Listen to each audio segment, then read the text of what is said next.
Hello folks, my name is Mark. This is Mark's Movie Reviews. How you guys doing?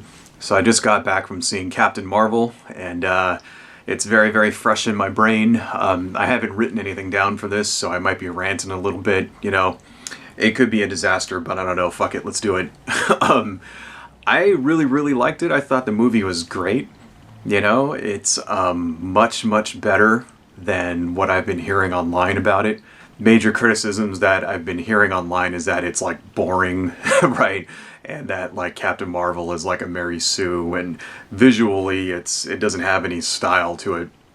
All of that's BS. That's all complete bullshit. The movie is not boring at all. It moves around at a very, very quick pace. Got very clearly defined first, second, and third acts. The effects are great. The character of Captain Marvel is not written like an invincible Mary Sue who does nothing wrong. No, it's kind of the opposite. One of the criticisms I read was that visually there's no style to it. You know, not exactly agreeing with that. There is, though, however, it does use that kind of washed out color palette that the first wave of Marvel movies, Marvel Phase 1, right? They all kind of had this unifying color palette where all the colors were toned down a little bit, and they had like gray undertones under everything. And if like, so for example, if you compare like say Iron Man and Thor and you know, the first Captain America movie, if you compare those to like Black Panther and Doctor Strange and Guardians of the Galaxy, you'll see what I'm talking about. The colors in the later movies are much more vibrant, popping, and that kind of thing, right? The colors on the first series are a lot more muted, and this one fits in more with the first series of movies, which kind of makes sense, seeing how this one is like an origin story. It's kind of like, you know, it's kind of like we're starting over again, right, with another phase. You know, even though this is the last movie in Phase 4 or whatever, right?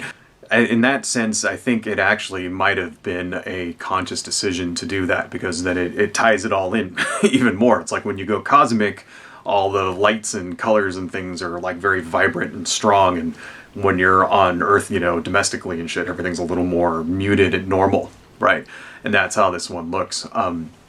To the way that Captain Marvel is written, I think it was fine. I think it was fine. Of course, you're always going to find bits and pieces here and there that you could improve on. There was exactly one line that I could think of that I wouldn't have included, right? Which has to do with something that just sounded awkward, right? That was it. And then a couple of lines here and there where I thought Brie Larson could have delivered them a little better, you know? But nothing as far as the writing goes that I thought was lame or made her sound like, you know, she was, you know, some kind of like untouchable Mary Sue character that never failed. Nothing like that, you know. One of the criticisms you're seeing from people is that she doesn't emote, right? That she's like all stiff and robot-like. That's BS, right? The thing is that her character in the movie is specifically written to as someone who is supposed to be controlling her emotions, because like she's like a Kree warrior, and Kree warriors are stoic and they control your emotions and all that, right? And there's even a scene in the movie where her like mentor tells her she has to control her emotions. Okay, so she's been brainwashed for like 6 years and stuff, thinking that she's not allowed to be emotional like a normal person. So if that's what's coming across, if it's coming across that she doesn't have emotions, that's how it's supposed to be. So that's actually like a success. And the thing is that later on in the movie, in the story, when she kind of like, spoilers here, there's going to be spoilers past this point, so if you don't want spoilers, then stop watching now, right? Later on in the story, when she gets her memories back, because, you know, through the whole thing, she's like missing her past and all that stuff, right? She gets her memories back, she understands where she came from and that she's actually a human being and stuff. And then she starts to act more like a human being. She starts smiling more and cracking jokes and even crying at one point.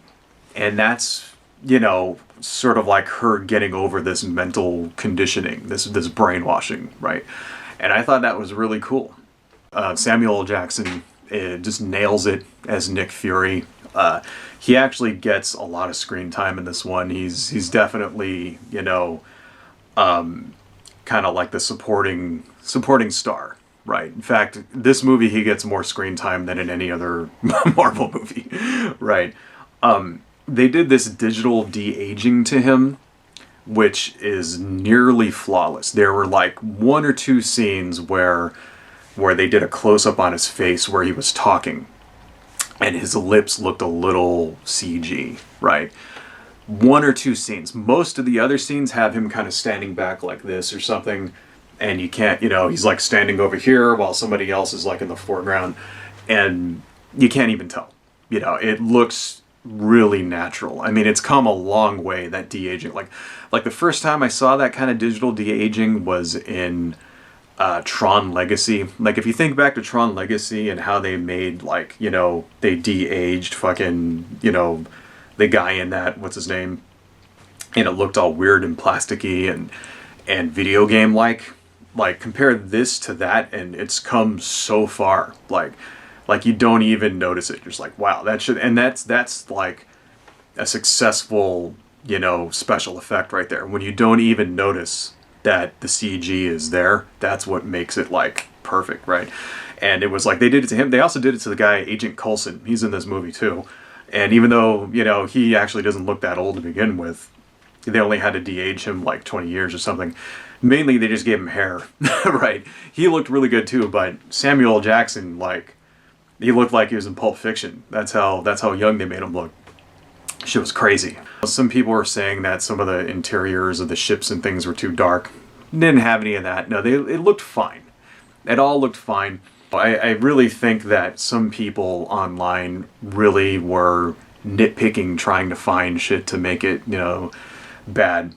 There are, you know, now of course there are always going to be a few things that kind of like, yeah, you know, you might want to do different or whatever.